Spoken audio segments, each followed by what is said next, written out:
Welcome to UPSC Vinod. So நம்ம சேனலில் UPSC mains and prelims previous தான் பார்த்துட்ருக்கோம். ஸோ இனி நம்ம பார்க்க போகிறது யூபிஎஸ்சியோட 2018 mains question paper. 2018 mains question paper, that too in polity and governance section, particularly NGOs. So NGOs வந்து பார்த்தீங்கன்னா one of the frequently repeated topics in last 5 years. So last 5 இயர்ஸில் வந்து பார்த்தீங்கன்னா 3 கொஷின்ஸ் வந்து கேட்டிருக்காங்க. ஸோ 2018 கேட்ட கொஷின்ஸ் தான் நாம் இன்னைக்கு பார்க்க போகிறோம்.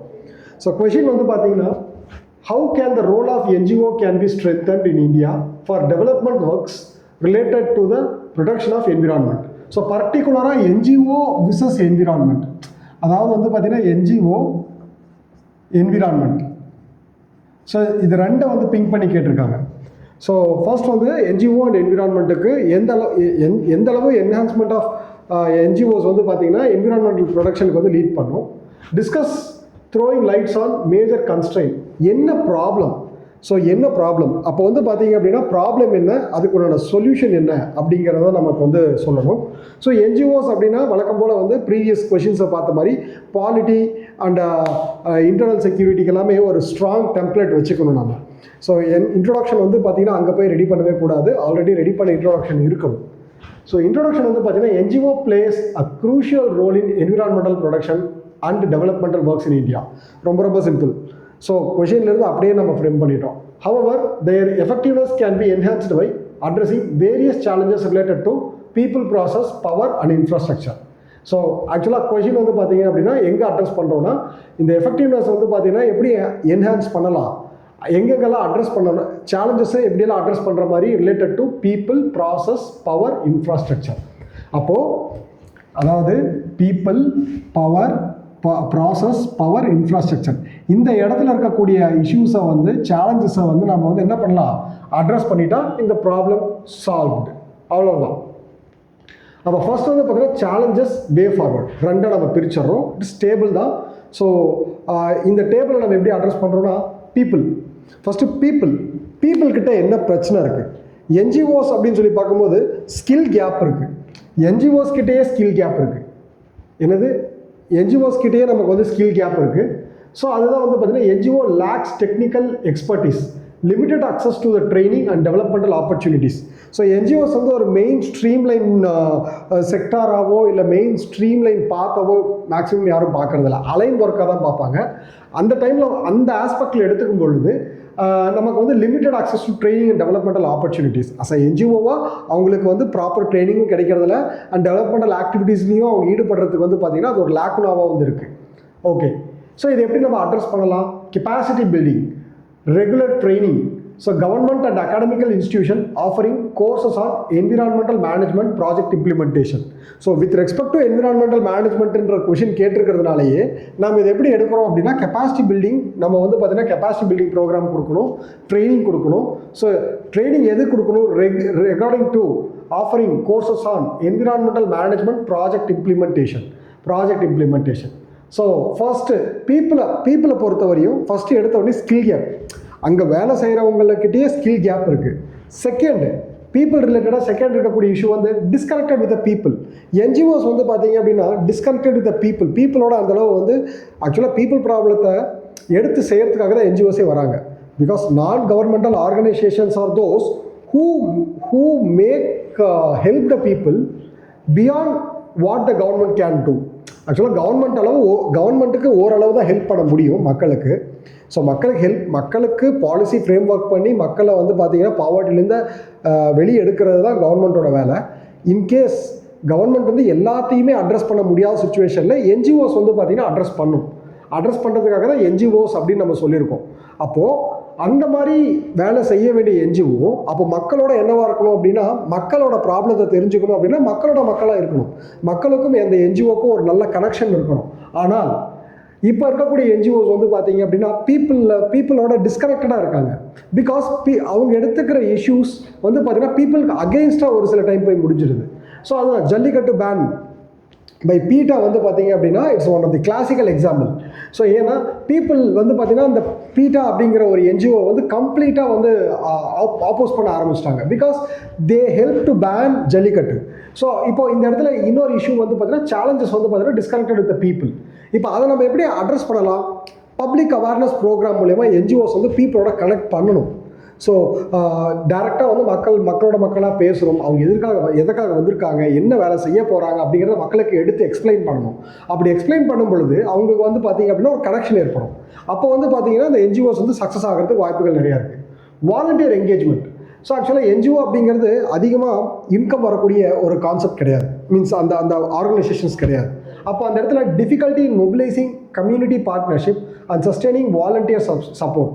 ஸோ ஆக்சுவலாக அந்த இடத்துல வந்து ஒரு கம்யூனிட்டி பார்ட்னர்ஷிப்பை க்ரியேட் பண்ணுறதுக்கு என்ஜிஓஸ்னால ஒரு கம்யூனிட்டி பார்ட்னர்ஷிப்பை க்ரியேட் பண்ணுறதுக்கு கொஞ்சம் கஷ்டமாக இருக்குது. அட் த சேம் டைம் வந்து பார்த்திங்கன்னா சஸ்டைனபிள் வாலண்டியர் சப்போர்ட்டுமே அவங்களுக்கு வந்து கிடைக்க மாட்டேங்குது. வாலண்டியர்ஸ் வந்து வரமாட்டேங்கிறாங்க. தானாக முன் வந்து ஒரு என்ஜிஓ கான்ட்ரிபியூட் பண்ணணும் அப்படிங்கிற ஒரு ப்ராசஸ் வந்து பார்த்திங்கன்னா கொஞ்சம் கம்மியாக இருக்குது. ஸோ இல்லைன்னு கிடையாது, பட் கொஞ்சம் கம்மியாக இருக்குது. இதை நம்ம எப்படி அட்ரஸ் பண்ணணும்? Media partnership to highlight the successful NGOs let environmental initiative. So அதாவது வந்து பார்த்தீங்கன்னா இப்போது இது நம்ம வித் சென்ட்ரிக் டு என்விரான்மெண்ட் அப்படின்னு சொல்லி பார்க்கும்போது அதாவது இப்போ நிறைய என்ஜிஓஸ் வந்து சக்ஸஸ்ஃபுல் என்ஜிஓஸ் இருக்காங்க, இவங்கெல்லாம் என்விரான்மெண்டல் ரீஸ்டோரேஷன் ப்ராஜெக்ட்ஸை வந்து பார்த்திங்கன்னா கையில் எடுத்து சக்ஸஸ் ஆகிருக்காங்க அப்படின்னு அந்த மீடியாஸ் வந்து மக்கள்கிட்ட கொண்டு போய் அந்த நியூஸை சேர்த்துனா தான் அப்போ மக்களும் வாலண்டியராக என்ன பண்ணுவாங்க, அந்த என்ஜிஓஸ் ரிலேட்டட் டு என்விரான்மெண்டல் ப்ராஜெக்ட்ஸை வந்து கையில் எடுக்கிறதுக்கு மக்களும் வந்து முன் வருவாங்க. அதுக்கடுத்து ஸோ இது வந்து பார்த்தீங்க அப்படின்னா பீப்புள் சென்ட்ரிக்கா. Next process. பீப்புள் சென்ட்ரிக்கா என்ன? Skill gap, disconnected with people, volunteer engagement. So அதுக்குள்ள வே ஃபார்வர்டும் கொடுத்தாச்சு. ப்ராசஸில் என்னெல்லாம் பிரச்சனை இருக்குது? எப்பயுமே என்ஜிஓஸ்க்கு மட்டும் கிடையாது, எல்லா ஒரு ப்ரைவேட் என்டிட்டிக்குமே இங்கே இருக்கக்கூடிய ஒரு இஷ்யூ வந்து ரெகுலேட்டரி ப்ராசஸ் தான். ஏன்னா இந்த இடத்துல வந்து பார்த்தீங்கன்னா regulatory hurdles, complex requirements for registration, foreign funding and compliances can be challenged. So இந்த இடத்துல வந்து என்னென்னா ஒரு சில நெகட்டிவ்ஸும் இருக்குது. ஸோ ஒரு சில என்ஜிஓஸ் வந்து பார்த்திங்கன்னா இல்லீகல் ஃபண்டிங் அக்செப்ட் பண்ணுறாங்க அப்படிங்கிற விஷயத்தை வந்து சென்ட்ரிக்காக வச்சு எல்லா என்ஜிஓஸையும் வந்து பார்த்திங்க அப்படின்னா அந்த ஃபண்டிங் மெக்கானிசத்தை வந்து ப்ரெசன்ட் கவர்மெண்ட் வந்து என்ஜிஓ ஃபண்டிங்கை இன்னும் ஸ்ட்ரிக்ட் பண்ணிட்டாங்க. ரெகுலேஷன்ஸ் ஆஃப் என்ஜிஓ ஃபண்டிங் வந்து பார்த்திங்கன்னா ரொம்ப ஸ்ட்ரிக்டர் நார்ம்ஸ் கொண்டு வந்துட்டாங்க. அதனால் என்ன பண்ணுறாங்க அப்படின்னா ஃபண்டிங் குறைஞ்சிரும். ஜென்ரலாக தப்பான ஃபண்டிங் வரக்கூடாதுங்கிறது தான் எய்ம். பட் இவங்க அந்த ப்ராசஸை ஸ்ட்ரிக்ட் பண்ணுறது மூலயமா நார்மல் பீப்புளுமே வந்து பார்த்தீங்கன்னா என்ஜிஓஸ்க்கு ஃபண்ட் பண்ணுறதை கம்மி பண்ணிட்டாங்க. So complex requirement for registration, foreign funding and compliances can be challenged. So FCRA streamlining the procedure. இதோட வே ஃபார்வர்டு என்ன? ப்ராசஸ் வந்து சிங்கிள் விண்டோ கிளியரன்ஸாக கொடுக்கணும், ப்ரொசீஜரை வந்து ஸ்ட்ரீம்லைன் பண்ணி ஈஸ் அவுட் பண்ணி கொடுக்கணும். Next bureaucratic delays. ஸோ ஒரு என்ஜிஓ அப்படின்னாலே டெவலப்மெண்டல் ப்ராஜெக்ட்ஸை கையில் எடுக்கிறது தான். அந்த ப்ராஜெக்ட்ஸை பற்றி அவங்க கையில் எடுக்கிறதுக்கு ஒரு சில கவர்மெண்ட்டை என்ன பண்ணணும், ரெகுலேட் பண்ணி கொடுக்கணும், பேப்பர்ஸ் எல்லாம் கிளியர் பண்ணி கொடுக்கணும். அந்த இடத்துல பியூரோக்ராட்டிக் ஹர்டில்ஸ் வந்து பார்த்தீங்க அப்படின்னா இந்த இடத்துல இவங்க ஃபேஸ் பண்ணுறாங்க. அதாவது ஒரு கவர்மெண்ட்டில் இருக்கக்கூடிய ஸ்டாஃப்ஸ், ஆஃபீஸ் ஸ்டாஃப்ஸ் வந்து இந்த என்ஜிஓஸோட கோஆர்டினேட் பண்ணால் தான் அந்த இடத்துல நல்ல ரிசல்ட்டே கிடைக்கும். ஆனால் இப்போ அந்த மாதிரி சுச்சுவேஷன்ஸ் வந்து பார்த்தீங்கன்னா இந்த இடத்துல ஒரு இஷ்யூவாக இருக்குது. அதுதான் bureaucratic delays. Lengthy cumbersome bureaucratic process can hinder the timely implementation of the project. Okay, so இதுக்கு நம்ம என்ன பண்ணணும்? ஆப்டிமைஸ் பண்ணணும். இம்ப்ளிமெண்டேஷன் எஃபிஷியன்ட் ப்ராசஸ் வந்து பார்த்திங்கன்னா அதாவது பியூரோக்ராட்டிக் டிலே வந்து ரெடியூஸ் பண்ணணும். அதே மாதிரி டைம்லி ப்ராஜெக்ட் இம்ப்ளிமெண்டேஷன் வந்து நம்ம என்ன பண்ணணும், இம்ப்ளிமெண்ட் பண்ணணும். So delay in obtaining permits. So bureaucratic டிலேஸ்னால் நமக்கு தெரியும், பெர்மிட்ஸ், பேப்பர் கிளியரன்ஸில் டிலே பண்ணுறது, limited collaboration with NGOs and government. So இது வந்து one of the big issue. Because ஒரு சில எல்லா என்ஜிஓஸும் கவர்மெண்ட்டோட கொலாபரேட் பண்ணி தான் ப்ராஜெக்ட்ஸை கையில் எடுக்கிறாங்களா அப்படின்னா அதுக்கு வந்து பார்த்திங்கன்னா சான்சஸ் ரொம்ப கம்மி. பட் ஒரு சில என்ஜிஓஸ் வந்து இன்வால்வ் ஆகுறாங்க. பட் இந்த இடத்துல இது வந்து என்ஜிஓஸும் கவர்மெண்ட்டும் என்றைக்கு சேர்றாங்களோ அன்றைக்கி தான் அந்த ப்ராஜெக்ட் வந்து பேன் இண்டியா லெவலோ இல்லை அதாவது ஒரு பெரிய லெவலில் வந்து ஹிட் ஆகி அதை வந்து சக்ஸஸ் ஆகிறதுக்கு வாய்ப்புகள் அதிகமாக இருக்குது. கவர்மெண்ட்டும் என்ஜிஓஸும் ஹேண்ட் இன் ஹேண்டாக செயல்படாமல் தனித்தனியாக செயல்பட்டாங்க அப்படின்னா அதோட எஃபிஷியன்சி ஆஃப் த ப்ராஜெக்ட் வந்து பார்த்திங்க அப்படின்னா என்ன ஆகும், ரெடியூஸ் ஆகும். ஸோ அதனால ஆன்டி டெவலப்மெண்டல் கேம்பெயின். இப்போது ஆக்சுவலாக என்னென்னா ஒரு சில என்ஜிஓஸ் வந்து ஆன்டி டெவலப்மெண்டல் கேம்பெயினில் ஈடுபடுறாங்க. ஸோ க்ரீன் பீஸ் வந்து பார்த்தீங்க அப்படின்னா அவங்க வந்து ஆன்டி டெவலப்மெண்டல் கேம்பெயின், அதாவது இந்தியாவோட டெவலப்மெண்ட்டுக்கு அகெயின்ஸ்டாக செயல்படுறாங்க அப்படின்ற ஒரு அக்யூஸ்டேஷன் இருக்குது. அதுதான் வந்து பார்த்தீங்கன்னா க்ரீன் பீஸ் வந்து பார்த்தீங்க அப்படின்னா அவங்க வந்து ஆக்சுவலாக இந்தியாவோட ப்ராஜெக்ட்ஸ் மீன்ஸ் அதாவது டெவலப்மெண்டல் ப்ராஜெக்ட்ஸை அவங்க என்ன சொன்னாங்கன்னா என்விரான்மெண்டல் டெரரிசம் அப்படின்னு சொல்லி காயின் பண்ணிட்டாங்க. ஸோ அதனால் ஐபி வந்து என்ன சொல்லிட்டாங்க அப்படின்னா அதாவது என்விரான்மெண்டல் ப்ராஜெக்ட்ஸை வந்து பார்த்திங்கன்னா ஒரு சில டெவலப்மெண்டல் ப்ராஜெக்ட்ஸு கண்டிப்பாக என்விரான்மெண்ட்டை நம்ம என்ன பண்ண அஃபெக்ட் பண்ணி தான் நம்ம அதை டெவலப் பண்ண முடியும். அந்த மாதிரி இடத்துலலாம் இந்த க்ரீன் பீஸ் டார்கெட் பண்ணி அந்த டெவலப்மெண்டல் ஆக்டிவிட்டீஸை வந்து வித்ஹெல்ட் பண்ணிட்டாங்க, மீன்ஸ் ஸ்டாப் பண்ணிட்டாங்க. அதனால் ஐபி வந்து பார்த்திங்கன்னா இந்த க்ரீன் பீஸை வந்து என்விரான்மெண்டல் டெரரிசம் அப்படிங்கிற ஒரு கான்செப்டில் கொண்டு வந்து அவங்கள ப்ளேஸ் பண்ணாங்க. ஸோ இது வந்து ஆன்டி டெவலப்மெண்டல் கேம்பெயின், அதாவது இந்த க்ரீன் பீஸ் வந்து ஆன்டி டெவலப்மெண்டல் கேம்பெயின் வந்து முன்வைக்கிறாங்க. ஸோ இந்த மாதிரி என்ஜிஓ செயல்பட்டால் எப்படி கவர்மெண்ட் வந்து பார்த்திங்கன்னா என்ஜிஓஸ்க்கு சப்போர்ட் பண்ணுவாங்க? கண்டிப்பாக முடியாது. அப்போது இது வந்து பார்த்திங்கன்னா இந்த பியூரோக்ராட்டிக் டிலேஸில் இருக்குது. So regulatory hurdles, bureaucratic delays. Next வந்து பார்த்திங்க அப்படின்னா power. First people, next process, next வந்து பவர். ஆக்சுவலாக என்ஜிஓஸ் பற்றி பார்க்கும்போது என்ஜிஓஸ்க்கு வந்து ஒரு லிமிட்டட் பவர் தான் இருக்குது. அவங்க வந்து ஒரு நார்மல் கவர்மெண்ட் மாதிரியோ இல்லை கவர்மெண்ட் பாடி மாதிரியோ அவங்களால செயல்பட முடியாது. ஸோ அதனால தான் limited influences struggle to influence policy making and decision making process. So policy மேக்கிங்லையும் டெசிஷன் மேக்கிங்லையும் வந்து ஒரு கவர்மெண்டல் ஆஃபீஸ், கவர்மெண்டல் பர்சன்ஸ்க்கு இருக்கக்கூடிய இன்ஃப்ளூயன்ஸ் வந்து பார்த்திங்கன்னா என்ஜிஓஸ்க்கு வந்து இருக்காது. But they do the same kind of job which the government is doing. So அதனால் பாலிசி அட்வொகேசியில் வந்து பார்த்திங்கன்னா strengthening the advocacy skill. So இப்போது இதுதான் வந்து ரொம்ப கான்க்ரீட்டான பாயிண்ட். ஏன்னா இப்போ கண்டிப்பாக வந்து அதாவது இதுக்கு சொல்யூஷன் வந்து என்ன சொல்லக்கூடாது, கவர்மெண்ட்டில் இன்வால்வ் ஆச்சு அப்படி இப்போ நான் என்ன சொல்கிறேன் அப்படின்னா லிமிட்டட் இன்ஃப்ளூயன்ஸ் இருக்குதுன்னு சொல்கிறேன் என்ஜிஓஸ்க்கு. அப்போது இதுக்கு சொல்யூஷன் எப்படி இருக்கணும் அப்படின்னா இந்த இன்ஃப்ளூயன்ஸ் வந்து இன்க்ரீஸ் பண்ணணும் தான் இருக்கணுமே தாண்டி இந்த இம்ப்ளிமெண்டேஷனில் இன்வால்வ் ஆகணும் இருக்கக்கூடாது.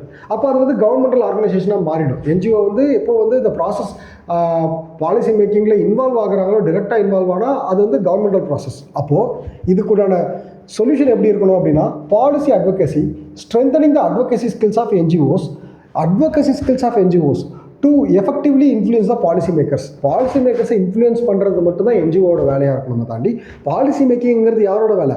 கவர்மெண்ட்டோட வேலை. அப்போது training program and policy analysis of advocacy strategies. இந்த அட்வொகசி ஸ்ட்ராட்டஜிஸ் அப்படிங்கிறது இங்கே கீவேர்ட். அடுத்து insufficient representation in government committees and advisory bodies. அதுதான் பவர் எக்ஸாம்பிள். அதுக்கு தான் நம்ம என்ன பண்ணணும், அட்வொகேசி ஸ்ட்ரென்த்தை நீங்கள் வந்து இன்க்ரீஸ் பண்ணணும். Political resistance. ஸோ ஆக்சுவலாக வந்து இது ஜென்ரலாக வந்து பார்த்திங்கன்னா ஒரு பக்கம் நமக்கு வந்து கவர்மெண்ட்டோட இஷ்யூ இருக்குது அப்படின்னா இன்னொரு பக்கம் வந்து பொலிட்டிக்கல் ரெசிஸ்டன்ஸ் வந்து இருக்குது. அதுக்கு சொல்யூஷன் வந்து பார்த்திங்கன்னா நமக்கு வந்து strategic alliance with NGOs, civil societies, group and international organisation to enhance their collective influence over IUCN WWF. So ஆக்சுவலாக இந்த பொலிட்டிக்கல் ரெசிஸ்டன்ஸை வந்து நம்ம வந்து கவுண்டர் பண்ணுறதுக்காக தான் இந்த ஸ்ட்ராட்டஜிக் அலைன்ஸை வந்து ஃபார்ம் பண்ணணும். ஸோ ஒரு என்ஜிஓ அப்படிங்கிறது வந்து பார்த்திங்கன்னா தனியாக நின்று செயல்படாமல் அவங்க வந்து என்ன பண்ணணும்னா civil societies, groups, international organisations அவங்களோட சேர்ந்து வந்து பார்த்திங்கன்னா கொலாபரேட் பண்ணி ஒரு ப்ராஜெக்ட் இம்ப்ளிமெண்ட் பண்ணும்போது அவங்களுக்கு வந்து அந்த ரெசிஸ்டன்ஸ் வந்து குறைஞ்சிரும். Next infrastructure, resource constraint. நமக்கு தெரிஞ்ச ஃபஸ்ட்டு சொன்ன பாயிண்ட் தான். இந்த இடத்துல வந்து பார்த்திங்கன்னா என்ன பிரச்சனை அப்படின்னா என்ஜிஓஸ் கிட்ட ரிசோர்ஸ் அப்படிங்கிறது ரொம்ப கம்மியாக இருக்கும். அதுக்கு வந்து பார்த்திங்கன்னா அவங்க என்ன பண்ணணும், ஃபண்டிங் மெக்கானிசத்தை வந்து இம்ப்ளிமெண்ட் பண்ணணும், என்ஹான்ஸ் பண்ணணும். Next tech limitation, technology limitations வந்து பார்த்திங்கன்னா ஃபண்டிங் இல்லை அப்படின்னா ஆட்டோமேட்டிக்காக அவங்க டெக்னாலஜி அப்கிரேடட் டெக்னாலஜி இருக்காது. அதுக்கு அவங்க என்ன பண்ணணும், டெக்னாலஜி வந்து அடாப்ட் பண்ணணும். ஸோ ஃபைனலாக வந்து பார்த்திங்கன்னா பீப்புள், ப்ராசஸ், நெக்ஸ்ட் வந்து பார்த்திங்கன்னா பவர், இன்ஃப்ராஸ்ட்ரக்சர், இது நாலுத்தையுமே நம்ம வந்து அட்ரஸ் பண்ணிட்டோம். ஸோ சேலஞ்சஸ், அதுக்குள்ள வே ஃபார்வர்ட், அது எல்லாத்தையுமே அட்ரஸ் பண்ணிட்டோம். ஸோ இதோட கன்க்ளூஷன் அப்படின்னு சொல்லி பார்க்கும்போது same the relationship between government and NGOs வந்து பார்த்திங்கன்னா நம்ம என்ன பண்ணணும்னா இன்னும் ட்ரஸ்ட்டை பில்ட் பண்ணணும். அதுக்கடுத்து வந்து பார்த்திங்கன்னா இந்த ப்ராசஸில் வந்து ஹிண்டரன்ஸ் இருக்கக்கூடாது. ஸோ நார்மலாக வந்து பார்த்திங்கன்னா இதுக்கு விஜயகுமார் கமிட்டி அவர் கொடுத்த ரெக்கமெண்டேஷன்ஸை வந்து பார்த்திங்கன்னா நம்ம இம்ப்ளிமெண்ட் பண்ணும்போது structural and transparent frame work வந்து பார்த்திங்கன்னா க்ரியேட் ஆகும் அப்படின்னு சொல்லியிருக்காங்க. ஸோ அது வந்து நம்ம இந்த விஜயகுமார் கமிட்டியோட ரெக்கமெண்டேஷன்ஸை இம்ப்ளிமெண்ட் பண்ணுறது மூலிமா டிரான்ஸ்பரன்சி என்ஜிஓ வந்து பார்த்திங்கன்னா இன்க்ரீஸ் ஆகும். At the same time Darpan portal அப்படின்னு சொல்லிட்டு நிதி ஆயோக் வந்து லான்ச் பண்ணியிருக்காங்க. இந்த தர்பன் போர்ட்டல் வந்து என்ஜிஓஸ்க்கும் கவர்மெண்ட்டுக்கும் உண்டான கோஆர்டினேஷனை வந்து என்ஹான்ஸ் பண்ணும். ஸோ இதோட வந்து பார்த்திங்கன்னா நமக்கு வந்து இந்த கொஷனுக்கு அட்ரஸ் பண்ணியாச்சு. ஸோ இதில் ஃபியூச்சரிஸ்டிக்காக விஜயகுமார் கமிட்டி ரெக்கமெண்டேஷன்ஸ், இப்போது இதை மட்டுமே தனியாக கொஷின் கேட்கலாம். அதாவது எஸ் விஜயகுமார் கமிட்டி ரெக்கமெண்டேஷன்ஸ்னு கேட்க மாட்டாங்க. So recommendations to strengthen the relationship between NGO and government.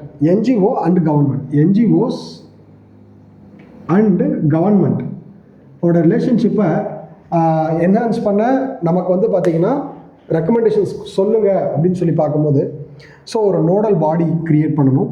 So அதுக்கு அடுத்து என்ஜிஓஸ்க்குன்னு செப்பரேட் லா இருக்கணும். ஓவர் ஆர்க்கிங் லெஜிஸ்லேஷன் வந்து பார்த்திங்கன்னா அதுக்கு க்ரியேட் பண்ணணும். At the same time national uniformity all over India வந்து பார்த்திங்கன்னா என்ஜிஓஸோட லா வந்து பார்த்திங்கன்னா யூனிஃபார்மாக இருக்கணும். So modernization and regulation process, reduction of physical interface. ஒரு என்ஜிஓ வந்து பார்த்திங்க அப்படின்னா அவங்களோட அந்த ஃபிசிக்கல் இன்டர்ஃபேஸ் வந்து ரெடியூஸ் பண்ணணும் அப்படின்னு இவரோட ரெக்கமெண்டேஷன்ஸ், எஸ் விஜயகுமார் கமிட்டியோட ரெக்கமெண்டேஷன்ஸ். ஸோ கண்டிப்பாக ஃப்யூச்சரில் இதை பேஸ் பண்ணி கொஷின்ஸ் வரதுக்கு வாய்ப்புகள் இருக்குது. இதை நீங்கள் எலாபரேட்டாக ப்ரிப்பேர் பண்ணீங்க அப்படின்னா ஃப்யூச்சரிஸ்டிக்காக கொஷின் நம்ம வந்து அட்ரஸ் பண்ணலாம். ஸோ இது வந்து என்ஜிஓ பேஸ் பண்ண கொஷின். கண்டிப்பாக வந்து என்ஜிஓ வந்து one of the important in paper 2, important topic in paper 2. Prepare பண்ணிக்கோங்க, ஸ்க்ரீன்ஷாட் எடுத்துக்கோங்க. தேங்க்யூ.